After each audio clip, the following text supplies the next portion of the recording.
Bismillahirrahmanirrahim. Assalamualaikum warahmatullahi wabarakatuh. Jadi pagi ini kita terbetik di pikiran bahwa uh, kok saya berpikir pekerjaan apa yang paling banyak digemari di Jeneponto, dan saya teringat seperti bapak saya, ya, Haji Panisi dan Mantang, ternyata tentara, ya. TNI adalah yang paling popularitas di Jeneponto. Maka tidak heran kenapa kita akan di setiap kampung itu banyak sekali tentara tak, banyak sekali anggota TNI tak dari Jeneponto, dan itu luar biasa, ya. Jadi suatu aset bagi Jeneponto sendiri, dan menjadilah TNI yang berkualitas dan bisa diberdayakan untuk bangsa dan masyarakat ini. Dan kita lihat karyanya baru-baru ada TNI, proyeknya itu bedah rumah, itu luar biasa. Saya salut sekali dengan Pak Komandan Kodim. Salam Kareng, salam kenal, saya Sirwan, Ketua KKT Jeneponto Balikpapan. Semoga suatu saat kita bisa ketemu Kareng, berbincang-bincang lebih banyak, ya, tentang aspirasi dalam hidup ini, ya. Jadi kita mulai memperkenalkan Jeneponto ini kepada dunia, bukan hanya kepada Indonesia tetapi kepada dunia, dan harus berani membuka diri, berani tampil beda dari yang lain, ya. Jadi Jeneponto ini dikenal dengan karakter kerasnya karena memang penghasil garam. Penghasil garamnya Indonesia Timur itu ada di Nasara, Jeneponto, dan kualitasnya lumayan bagus. Pak Carlos, baru-baru saya ketemu, beliau itu buka usaha garam, ya, garam halus, dan saya belum lihat sampelnya, tapi katanya lebih bagus daripada dari garam-garam sumber lain, ya. Jadi kalau di Madura saya pernah jalan-jalan dan melihat mereka punya penggarapan lahan garamnya, ya.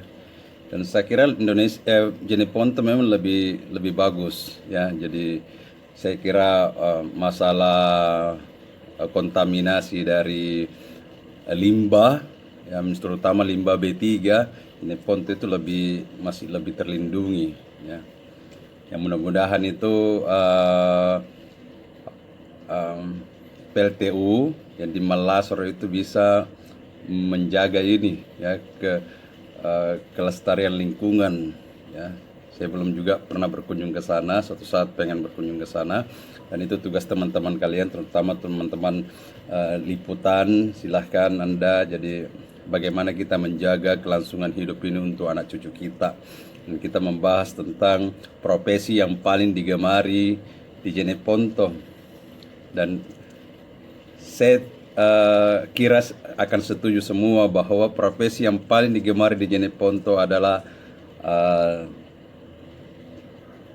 tentara atau TNI, ya. Dan umumnya TNI Angkatan Darat yang paling banyak. Kemudian yang kedua adalah polisi, ya. Kemudian ketiga itu adalah guru. Saya kira ini profesi yang paling digemari, PNS yang paling digemari di Jeneponto. Dan setiap anak-anak hampir itu laki-laki bercita-cita jadi tentara masing, jadi polisi, ya. Jadi jadi guru, ya. Mungkin, tapi kalau kita lihat prosentasenya adalah tentara, karena hampir setiap kota, setiap kita datang, saya datang misalnya ke Surabaya, misalnya ke Semarang, pasti ada orang-orang Jenepontonya di sana, ya. Dan bukan satu dua, banyak. Dan ini aset buat kita orang Jeneponto, tinggal kita himpun dalam kesatuannya, kerukunan keluarga Turatia Jeneponto Indonesia, kalau bisa seluruh dunia, ya. Dan semoga orang Jeneponto bisa nanti ada yang naik ke atas. Itu yang kita inginkan, dengan menyatukan aspirasinya, ya. Jadi Jeneponto menjadi daerah yang berkualitas, yang bukan yang selama ini kita jujur aja, Jeneponto ini termasuk 5 wilayah yang terluas dan terpadat penduduknya di Indonesia, di Sulawesi Selatan, ya. Tetapi tingkat kemakmuran rakyatnya kita tahu sendiri, toh. Jadi ini masyarakat perlu dibukakan pikirannya semua, harus berani merantau, berani membuka pikiran, berani membuka usaha, berani hal-hal yang positif, ya. Daripada tinggal di kampung ya tonya si kandre-kandre, ya tonya si amba-amba. Ini kalau kita berada di salah satu kampung sendiri, saya berani membuka diri semuanya. Ya. Saya kira ini informasi yang bisa saya sampaikan. Semoga masyarakat Jeneponto memulai dengan mendidik anak-anak kita dengan ceria, dengan bahagia. Memang mungkin suara kita keras, tapi niat kita bukan untuk sebuah kekerasan. Didiklah dengan dialek kita, dengan bahasa kita, dan anak-anak Jeneponto itu bisa lebih mental karena kan sudah terbiasa dengan suara keras. Ya, jadi dia tidak terlalu canggung, tidak apa dengan kekuatan jaringan. Itulah mungkin salah satu alasan kenapa orang Jeneponto itu mental aja jadi tentara atau polisi. Dan ini fakta ya, paling banyak. Saya belum mengadakan statistik, tapi saya lihat ketika kita seorang pun pasti mungkin deretan rumah pasti ada mesin tentaranya, ada lagi tentaranya, ada lagi tentaranya. Dan ini aset buat kita orang Jeneponto. Ya. Di mana-mana ini kita bisa bersatu, apalagi ada tentara. Ya. Jadi dengan saya dengar itu KKT di Surabaya itu ketuanya tuh tentara pensiunan, dan itu bagus, Pak. Ya. Kalau bisa memang ketua memang pensiunan, jangan yang masih menjabat, kasihan karena kenapa nanti berpindah-pindah. Dan ini saya kira saya baru tahu, saya baru paham bahwa tentara ini aset buat kita, aparat polisi ini aset buat kita orang Jeneponto. Semoga bisa diberdayakan semua dan menyatu seluruh Indonesia untuk kita saling menjalin silaturahmi, karena betapa enaknya kita ke suatu daerah dan ada orang sekampung di situ, bahagia sekali Ki, serasa berada di Jeneponto dan ada kebahagiaan tersendiri. Mulai mendidik anak-anak kita dengan gambaran jiwa, mendidiknya supaya memiliki karakter dan kepribadian yang bagus. Dalam Islam adalah akhlak mulia, akhlakul korima kalau saya tidak salah, saya tidak salah ya, saya juga salah sebut kadang-kadang ya, tapi saya akhlak yang mulia lah yang tepat sesuai dengan Islam. Itu luar biasa, Pak. Ya. Jadi supaya orang Jeneponto itu kalau keluar daerah bisa melihat, bisa terbuka pikirannya, oh di luar ini seperti ini. Yang paling banyak itu yang kita saya kadang ketawa ketika mendengar orang laki-laki memasak, laki-laki apa. Orang Jawa, orang Sumatera itu bukan hal yang tabu.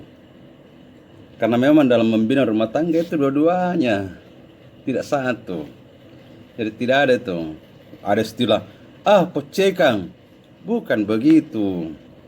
Semuanya bertanggung jawab. Jadi istri itu tidak dibebani dengan semua pekerjaan, tetapi laki-laki juga adalah satu kekuatan dalam sebuah rumah tangga dan sama-sama mendidik anak kita. Kedua karakter ayah dan ibu harus hadir di dalam satu kepribadian anak kita. Ya. Karena itu yang dia butuhkan nanti dalam berkeluarga. Ya. Dan semoga ke depan anak-anak Jeneponto yang mau jadi tentara, yang mau jadi polisi, yang mau jadi guru, menjadi anak-anak yang luar biasa dan bisa berpotensi untuk menciptakan prestasi tersendiri bagi Kabupaten Jeneponto. Salam Pak Bupati, Pak Wakil Bupati, dan Ketua DPRD. Selamat, ini tanggung jawab Anda. Saya dari Jawa mendoakan, kami bukan terbuang ya. Cuman kami mencari sesuap nasi dan alhamdulillah Allah memberikan rezeki kami di sini. Tapi kami akan selalu memantau Jeneponto dari jauh, dan Jeneponto yang baru mengalami musibah banjir kembali, meskipun tidak separah tahun lalu, mudah-mudahan tidak terjadi lagi ya. Amin ya rabbal alamin. Kemudian Bantaeng juga yang agak lebih parah kondisinya. Saya lihat ada beberapa korban sudah, semoga bersabar semua. Kami turut berduka cita dari jauh, kami mendoakan dari jauh, itulah yang kami mampu lakukan. Ya. Semoga pemerintah bisa mengambil tindakan untuk mengantisipasi ini. Memang daerah aliran sungai itu, kemudian drainase kota, ya, kemudian perlu ilmu pasang surut, ya, karena terutama di daerah-daerah tepian itu pesisir, kasihan dia selalu jadi bom banjir, ya. Kemudian pihak-pihak PU dan pihak yang berkecimpung di dunia konstruksi, tolong struktur daripada bangunan-bangunan untuk masyarakat itu betul-betul diperhatikan. Pihak pengawas, ya, perencanaan, mulai dari perencanaan tolong diperhatikan betul kelayakan suatu bangunan itu sudah sesuai dengan umur rencananya. Itu yang kami bisa lakukan untuk kalian saudaraku dari jauh. Semoga sabar kita semua itu ujian dari Allah Subhanahu wa taala, dan marilah kita memperbaiki iman dan takwa kita kepada Allah, karena apapun yang kita lakukan akan diberi balasan oleh Allah Subhanahu wa taala. Assalamualaikum warahmatullahi wabarakatuh.